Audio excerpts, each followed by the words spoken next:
I'm Tommy Gibbs, and thanks for looking into my podcast today. If you're not familiar with the podcast, the title of the podcast is What's Your Story?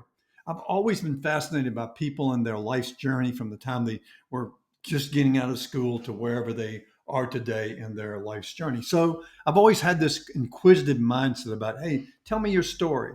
And so that's what we're going to do today. We're going to be listening to Jennifer Kessler tell us her story. And it's a pretty cool story. I'm sure you're going to enjoy it. So here we go. Stay tuned. Watch this. Hey, thanks for taking time to watch this podcast. Today, I'm going to be talking to a super cool person, Jennifer Kessler. And Jennifer she's in the Subaru dealership is what part of Georgia is that, Jennifer? It's Speak up. northeast of Atlanta. Yeah, it's the Northeast suburbs of of Atlanta. Atlanta. We're in Duluth. Yep. We're going to learn all about that in just a second, but thanks for taking time to watch this. And so let's get started. Say hello to Jennifer. Hello, Jennifer. From the Hi, thousands of people out there. Uh, everyone. Jennifer, where are you from originally? I'm actually one of the rare born and raised in Atlanta people. And so is my husband. So that's even more rare. But yeah, I was born at Crawford Long Hospital in downtown Atlanta. And I grew up in Gwinnett County where my dealership is. Did you ever live any place else though during your earlier years? Did you ever live in any other states or anywhere other than there? Not in a different state. I went to UGA, so I spent some time in Athens, but Mhm. for the most part, born and raised in Gwinnett and Lawrenceville. And then I moved to Forsyth County, which is just two counties Right. over, in 2011. So I live in Forsyth, but still work in Gwinnett.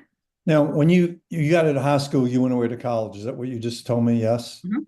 And what did you do after college? Right after Well, so I college? started working here when I was in college. In high school, I did full-time joint enrollment. So after my sophomore year, I actually didn't go back to the high school again. I started college while doing my junior and senior year of high school. So I was able to get a little bit more done. And then I started working here at the dealership when I was 18, about to turn 19. Uh, And I just needed a nights and weekends job. So I was a part-time receptionist. And next month is 20 years I've been here. Great, So golly. Now, more than half my life. do the same owners still own that dealership that you started with? Yes, it's family owned. He has four other dealerships. I'm not part of the family. I wish I was. And I feel like I am, just because it's been more than half my life that I've been here. But yes, our same owner still owns the store and the same other four stores as well. So you started out part-time. How long did you work part-time? So I was a part-time receptionist at both our Infinity store and our Subaru store because we're on the same street, off Satellite Boulevard. So I did both of those two stores for about a year, just because I was finishing school. And then I never really intended to be in the car business. My dad was actually in the business, and I was like, God, I would never, ever do that. Of course, famous last words, right? And Right. I just loved the owner. I loved the way that he treated his employees. And I remember one day as you and I were talking before this, we like to know people. And so he came in, and of course, I'm this precocious 19-year-old who starts, inquiring about everything about this man. And one of the things I asked him was like, what was his business philosophy? And he said, my number one priority is to my employees. I have to take care of my employees. And if I take care of my employees, they're going to take care of my Yeah. customers. Yeah. And if my customers are taken care of, then business will be good because they'll be loyal and they'll come back. And I thought, well, that's cute, but does he really mean that? Like, is that just something he's saying? And so I told myself that I was going to stay here as long as I still believed that that was really Wow. his philosophy. And so 20 years later, I'm still here because that truly is his philosophy. And it's a really good way to do business. And I'm proud Wow. to be able to carry that on. So yeah, I'm still here. So when you were in school, what did you think you wanted to do? I Bef- actually majored in broadcast journalism. So I thought I would be doing things like this every day. My emphasis was on sports broadcasting. So I'm a diehard sports fan, big No Braves. kidding. Okay. Like first thing I ever loved in my life was Atlanta Braves baseball. And so I was pretty sure I was either going to be the first MLB umpire that was a female, or I was going to be a broadcaster. And this is like before the Aaron Andrews thing, and now there's Right. women Right. everywhere. But I thought Right. it was going to be really revolutionary and disruptive in that field. And instead, I'm doing that in automotive. So We have a lot in common. I'm a big baseball fan. I not too many years, a couple of years ago, I went to the Yankees fantasy camp where you play ball yeah. for 2 games a day for like a whole week. But anyway, that's neither here nor Are there. you a But Yankees fan? I'm not really a Yankees fan, oddly enough. I grew up around the Yankees, not to get into me, but I grew up kind of around them. I'm from Richmond, Virginia, and I Okay. was a bat boy for the AAA team when they were in Richmond, Virginia. And Cool. so I was around these Yankee stars as they were coming through Yeah. AAA. So, but I'm not really quote a Yankee fan, but I mean, the Yankees are not the Yankees anymore. Like anything is not like it once was, right? Well, and now they can have facial hair, so everything's all Yeah, fun. they screwed that up, didn't they? God almighty. Okay, so you're working part-time and then you finish school. How did you end up becoming full-time in the business? What tell me So that piece. yeah, so they kept telling me, you should sell cars, you should sell cars. And I'm like, no, no, no, no, no. My dad did that. I'm not doing that. But I hated being a receptionist. I did not like that no matter how great I did, I was going to make the same amount of money every day. Sure. I didn't like that at all. So they had me doing sales assistant stuff, like I helped with dealer trades and I just helped the managers. But then they got really smart and they had me start calculating the bonus checks for the salespeople's commissions. And I was like, maybe this is something I would consider. And it was right when the internet started to really become a thing, and the iPhone didn't even exist yet. So they gave me this BlackBerry. And they were like, you're a young person and you can work this thing and you don't have to talk to people outside. You just respond to the little things that come into the BlackBerry. This was 2006. Yeah, yeah. Just starting to And happen. so Yeah. yeah, so I said, why not? Right. And so I just started selling used cars on the internet and I, made my first really good paycheck and I was hooked. Now, were you married at the time at that when you first got in No, the business? no, I was not. No, I was still young. I did end up so my oldest was born in 2008. So while I was selling cars, I had my first two kids. So they were born in 2008 and 2010. So I sold cars while pregnant and for a little while as a single mom. So that was challenging to say the least, but Yeah. also very rewarding. Well, I think that the good news about that in so many respects is as you hire people now and you bring young women, females into the business, you can relate to Absolutely. the two of y'all can relate to the journey, no doubt. So you started selling, you were kind Mhm. of working the internet leads and you Mhm. focused on used cars for the most part in the internet leads. Yep.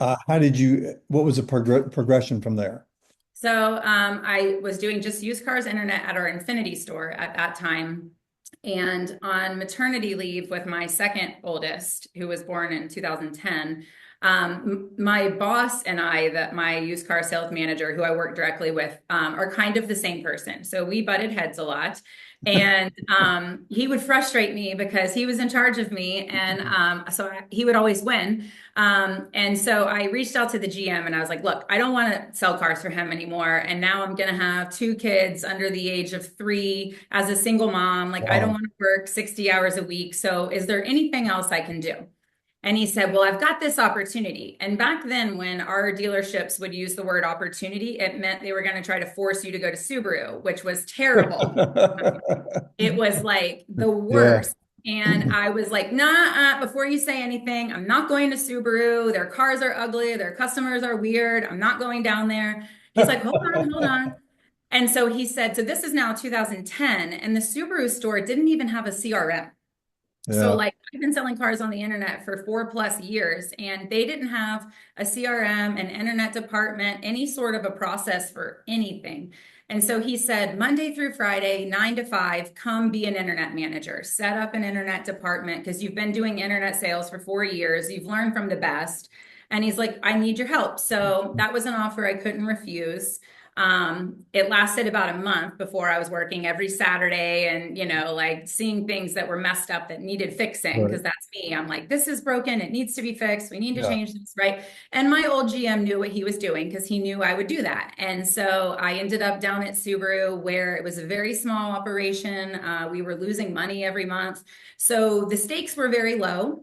So really kind of there was nowhere to go but up. And I took over the store just kind of like I was everything. I was the new car manager, the used car manager, the internet manager. I detailed cars. I did literally everything because we only sold maybe Wow. 30 cars a month. So, Wow. you know, it was just me kind of and my salespeople. That is amazing. How long did you do that? I mean, kind of forever. So our Subaru store is like down at the end of the road. It's the last, so our road on Satellite is dealership, dealership, dealership. And then Subaru is like, you've reached the end. And there we are. And so it was just kind of like a thing where I did that. And then it was a good time because that was when Tom Dahl took over at Subaru and really put it on the map and started Right. making changes, gave Subaru an identity. That's when Love was born, all of that. And I just kind of ran with it. And so I taught myself to do a lot of things. And then as we grew over time, I ended up going to NADA Dealer Academy. Great. And when I Wow. graduated in 2022, and then I became GM in 2023. But in the interim, from 2010 to that, I was the GSM and just kind of like it was my baby. It's Right. my fifth child. I poured everything into it because I was like, we're not going to be the redheaded stepchild anymore. We're not going to fail. We're not going to be the laughing stock. Like we're going to do this thing, and that was it. Wow. So, how many new cars a month do y'all sell now on average? Right now, about 125 new on average. Wow. How many used?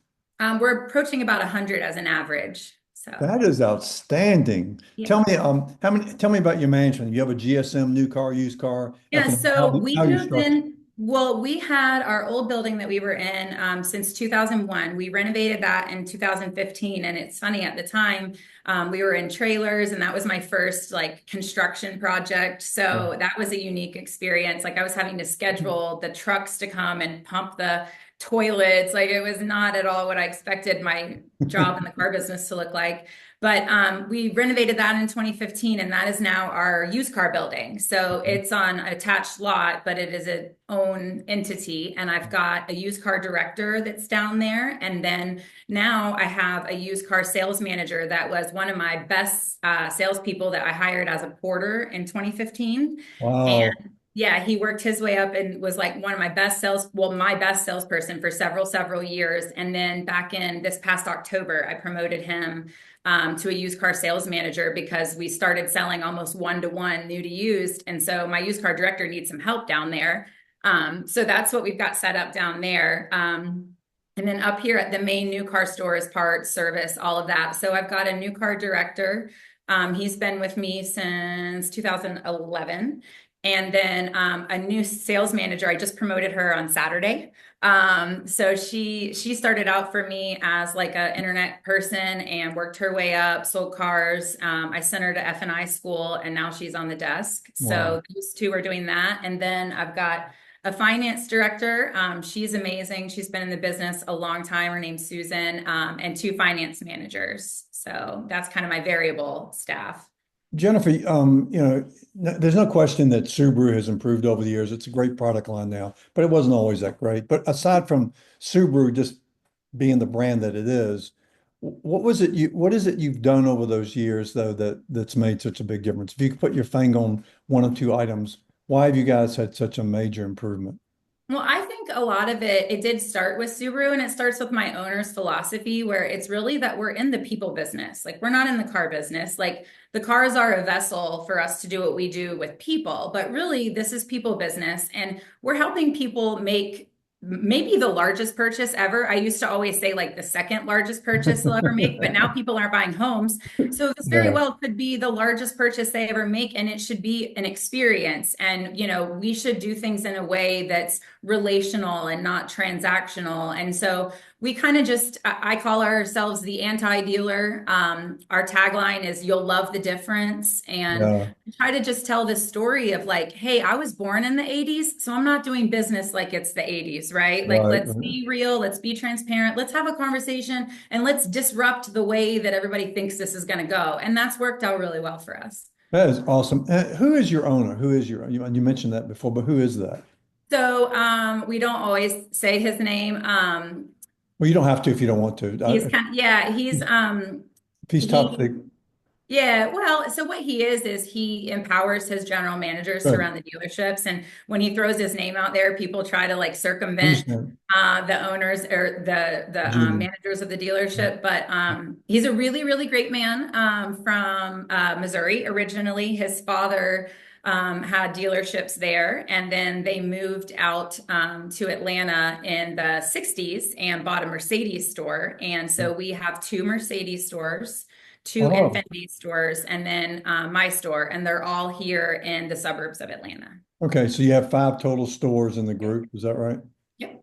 And That's each one of awesome. them is managed by a different general manager now. So that's, he likes to sort of empower each store to run on its own because he's smart enough to know that what might work for RBM, Mercedes, and Sandy Springs may not work Right. for me. Sure. So he gives us that autonomy to run our stores as we see fit. And of course, he's making sure everything's going the way that it should. But for the most part, he really does give us a lot of room to make decisions and try things. The most important thing, though, is that we all understand that our employees and our customers come first. Now, Jennifer, you mentioned earlier about having two kids early on in the business. Now you have four, right? Mhm. Yep. You have four.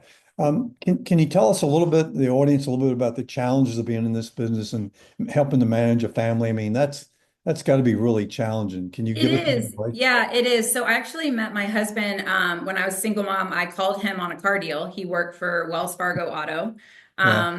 And I needed to get this '06 Outback approved and didn't have the best credit, So that's how I met him. And I think that that You even certainly remember, wait a minute. You even remember the exact deal, it sounds I like. actually have the Yeah, application framed in our office at that's home. great. Okay. It was pretty cool, but and it was a terrible call. I look back on it, I'm like, you did not help me out at all. But he's like, did anyone else buy the deal? And he's right, no one else bought the deal. So anyhow, having someone who is somewhat in the industry but not entirely has certainly helped because he Right. understands like at month end, I might be here super, super late, or there's challenges that are different. So having the understanding at home that we got to do what we got to do helps. Having a good village helps because all four of my kids are involved in a lot of things. I bet. Um, so having that, but my owner is really great too at understanding that I'm going to be the best version of myself at work if I feel like I'm doing a good job at home as a wife and a mom. Sure. So I do have where I can leave and go to like field day one day early. I might work every single day the rest of the week and not take my day off, but I might leave early this day or come in late that day. And as long as the job's getting done and I'm here for what I need to be here for, he allows that balance, and that's a huge gift for sure. Jennifer, running a dealership as a general manager, selling what, a couple hundred cars a month, it sounds like new and used. What do you find to be the most challenging part of your job? What's the part of your job that really can sometimes maybe keep you up at night? I mean, I have 95 employees and I care about every single one of them deeply. Like I know about their spouses and their children and the struggles that they have. And so I always worry, if they're being taken care of, if they're happy, and all of that. But it's also really different now. A lot of my staff is very young. And it's interesting now that the things that motivated people before is not motivating the same. They have things that matter to them that it's a different workforce. The It is, workforce yeah. is different. And so it's trying to figure out how to balance all of that and how to meet them where they are while still having fundamentally a lot of the things in this business haven't changed. Yeah. So many things have. So it's striking that balance between the world looks different now, but yet, we still have a job to do and we're still running a business. So Absolutely. Jennifer, you mentioned going to the NADA I can't say it, NADA Academy, and that was a great experience, no doubt, and I'm a big fan of what they do. Was there any, if you think back on that, was there any particular takeaway from the NADA Academy that you went, wow, I had no idea about this? Was there anything like that that you got out of that experience? I would say the very first day of academy, they tell you that the biggest thing that you'll leave with when you're done is the power of the room. And it's all the rest of the people that are inside that room with you that you will connect with. And they're from all over. In my class, it was all over the country and Canada. Yeah. And then when you graduate from academy, you can come back at any time to any of the courses for like a refresher or bring your managers. And when I came, I actually did that recently. I brought one of the managers I recently promoted. I took her to training. And then there were people in that class from Mexico, from Canada, again, all over. And so being able to connect with these bright minds, and, since then Wow. it's been 2 years, but I can still call up, Javier in California, or one of my classmates had a car that was stolen from him and wound up in Savannah, Georgia. And he called and he's like, "Can you help me get it towed to your dealership?" Yeah, And I yeah, can, yeah. just those things, Yeah. the connections you make, and you can pick people's brains. And then when you go back and you can take classes again because, things are continuing to change. Yeah. All of that, I think, was really the most impactful to me, was the networking, the connecting, and that sort of a thing. Jennifer, are you in a 20 group? I am. Yep. So I'm Yeah. in an NCM 20 group. So I have a balance between NADA and Okay. NCM. I've been in that group for a little over 3 years Who's your and moderator? Who's the love that. moderator? Jerry Powers. Okay. Yeah, yeah. Oh, yeah. That's pretty cool. I mean, I think there's such value in both of those, Yes. NED Academy and being in a 20 group. I mean, you have to get outside of your own little world once in a while and see what else is going on. Is there much talk in your 20 group and people that you're affiliated with about the impact that AI is going to start to have on our business? For sure. So they actually, my guys in my 20 group have been teasing me for a few years because I've been doing AI since like nobody even knew what AI was. My CRM is drive centric, and they, I feel, are very at the front of new trends, and it's made by car people, and you can tell. So they were introducing AI. I switched to them. Shoot, we're in 2025, so like 4 years ago, Yeah. and started with my robot is Morgan Barnes. I named her, and she's so effective that people come in the dealership all the time. They're like, "I'm working with Morgan." You're not. But That is great. yeah, I started with that, and then I've turned that into a marketing piece. So I use AI to, like, where before maybe it's an email blast where you're like, "Hey, I have a special offer for Outback customers from 2021 to 2025." Well, now the AI robot can go in there and send each Oh, person a personal message and be like, "Hey, I remember last time you were here, you were wow. leaving to go to Dragon Yeah. Con. How was that?" And people are talking, "By the way, we've got this special on an Outback, So that's been really cool. And then now I'm also using AI from a reporting standpoint to help make non-biased decisions on, like, say, lead handling, right? So you can train your AI robot to read reports to you, and she doesn't know my salespeople's personalities. She has no personal bias towards them in one way or the other, and she can say, like, "Hey, actually, this person is getting the most customers in the door. This person is closing the most once they come in.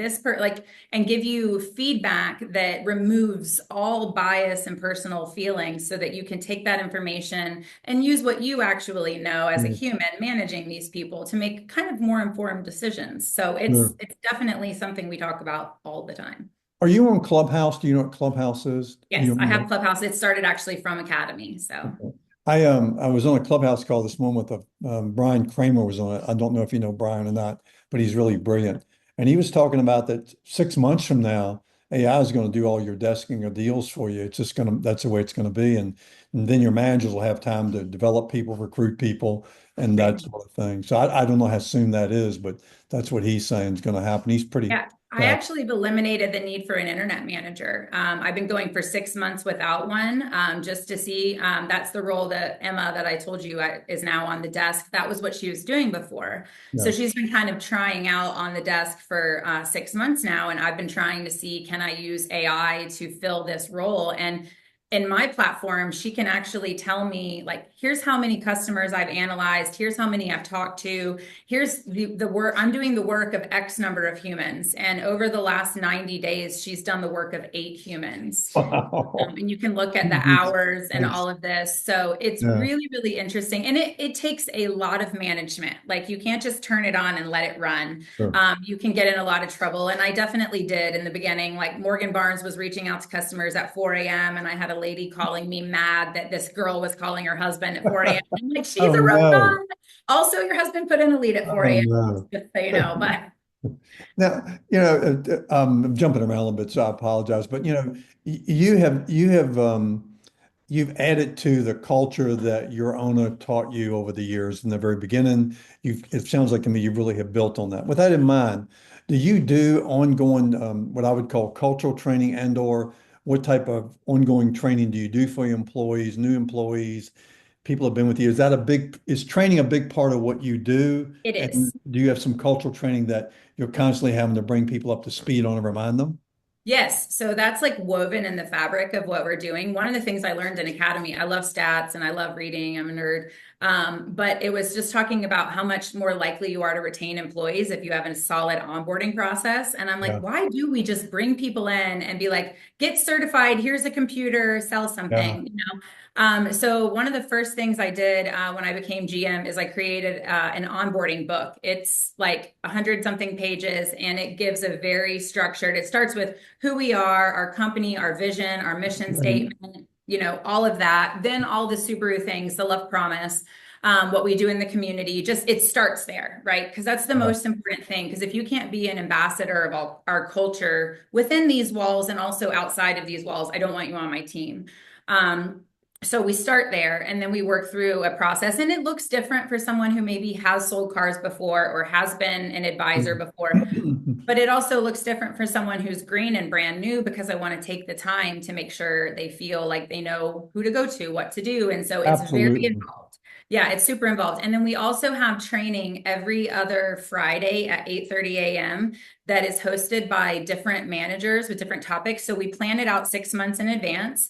And sometimes it's things about our symmetrical all-wheel drive system, but often it's about like, hey, this month we're doing Subaru Loves the Earth, and this is who we're benefiting, and this is where we'll be volunteering. So it's a mix of different things that is culture, but also process, you know, so that it never is the same thing over and over again. Jennifer, you're amazing. You mentioned when you were talking about the culture there for a second, you were talking about the onboarding process and how important that is. You know, one of the things you mentioned there was the letting people know the history of your dealership. I think that oftentimes people go to work someplace, they don't know the background, they don't know how your owner got started, they don't know the history of the store, and I think that that's really great that you kind of include that as part of your cultural training as you onboard people. I think that's wonderful. Jennifer, I've taken a lot of your time, so I want to kind of let you get back to work. But is there anything you can share with our massive audience of millions of people? Anything that you can share about your journey in the car business you'd like people to know about?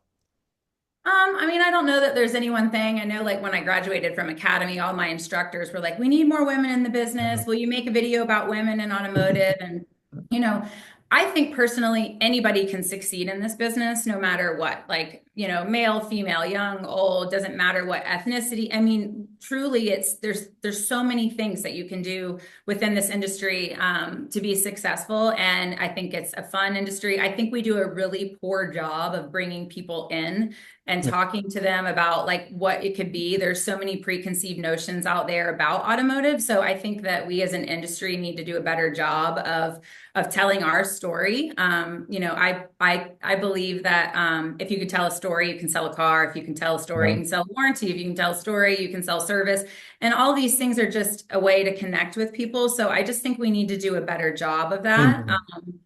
But I mean, really, at the end of the day, like that's what's great about this business is you can go as far as you want to go, and it is all up to you. Yeah, there's so much opportunity. I think one of the things when you talk about telling people about what we do and how we do it is so critical because, you know, we're still over in this industry, we're still trying to overcome some of our not so great history, if you might, Right. best way to say that. And I think we don't do a good enough job of explaining to people what we do and the opportunities. I mean, like you said, I mean, I can't emphasize enough about what you just said about it doesn't matter who you are and what you are, you can come in this business, and if you're willing to go to work and roll your sleeves up, it's incredible the amount of money you can earn and the opportunity that you have. Okay, we'll end it with this. What are your long-term goals? So like I never knew I wanted to be a GM. That ended up being my dream job, and I got that job in July of 2023. What I'd really like to do is continue to grow in my role and be the best that I can. And then I would like to own a dealership Yeah. eventually. I Yeah. just started getting, I'm part of like the political action committee with NADA. NCM just asked me to serve on a board that gives feedback on just 20 groups and processes. So like a mega 20 group. That's So I'm doing that. I was just telling my son, I'm like, listen, you can ask anybody here, what is my motto? And they will tell you that my motto is we come from a place of yes. We say yes to every true. opportunity that comes along. We figure out how to do it later, but our first instinct is yes, I'll do that. Yes, I'll try that. And so I want to just keep growing. I'd love to have a dealership or several. I'd love to just keep being the best I can be. And really, I'd love to see all the people that work with me to do the same, to grow, to be where they want to be. That's my favorite. When other people succeed and I get to have a small part of it, that's the best part for me. Yeah, that's the greatest thing about our personal success journeys is seeing people that we brought into the business and they've grown and they've become things they never thought they could be. It's such a wonderful thing. It Jennifer, really it's been a real delight. Thank you for spending time with me today. Folks, Thanks for having me. say hello and goodbye to Jennifer. Thank you. Thank you. So there you have it, Jennifer Kessler's story. It's pretty cool, isn't it? I mean, she's got a lot on the ball. She has a tremendous future. There's a lot of great stories out there like Jennifer's. Maybe you have that story. You know someone that has that special story. I would love to interview you or whoever you might know that can really add to our podcast. So if you know of someone or if it happens to be you, reach out to me. Thank you. Thank you. I appreciate very much you taking your time to watch my podcast. Thanks and have a great day. See you. Bye.